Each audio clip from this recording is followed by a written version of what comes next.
Jo, čau lidi, jste u novýho videa. Tohle není video, ale je to takový, jak můžete vidět, tak to je podcast. Jo, jako tohle je můj první podcast, tak někdy jsem dělal podcasty. Jo, a tady v tomhle podcastu vám chci říct o tom, jak jsem začal na YouTube a tak, jo.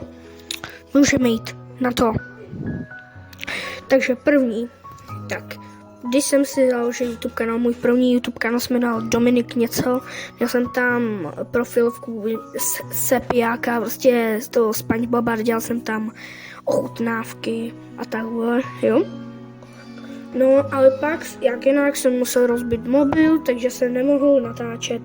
Tu dobu jsem ještě ani neměl jako počítač, takže jsem natáčel na mobilu, no.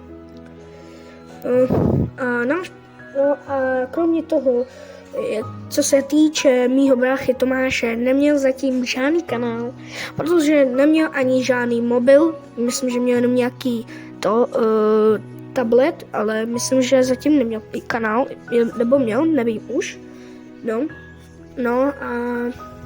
No a pak jsem si založil kanál Domča Kotlár, kde jsem začal natáčet, teďka tam mám takových 14 odběratelů, jak se můžete kouknout, tak jestli byste nevěděli, tak tenhle podcast bude i na kanále Domino Podcast, jo, a takže budete mít dole popisku, jo, a budou tam prostě vycházet podcasty, jo, a tak, takže jsem měl tam ten kanál Domča Kotlár, no, a pak jsem tam začal natáčet, jsem tam začal natáčet, no a pak jsem skončil, nevím proč, protože já jsem nosil teprve pak sluchátka s mikrofonem, pak jsem dostal počítač, pak jsem začal natáčet, no. A měl jsem sluchátka s mikrofonem, ale pak se mi rozbily a pak jsem už nenatáčel na ten kanál. No a pak jsem si založil v roku 2023, myslím, nevím jaký už, nevím kdy to bylo, no tak jsem si založil tenhle kanál Domino hry. A teďka tam prostě natáčím hry, no. A teďka se tam hlavně držím reakci a třeba teďka my můžeme jít dál, jo. Druhý, jo.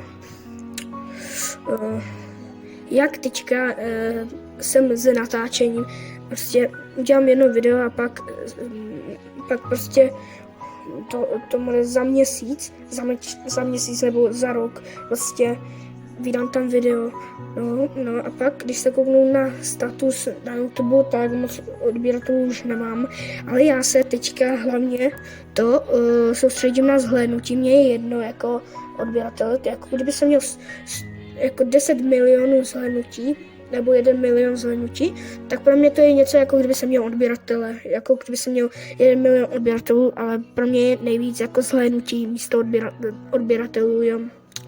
Takže jo.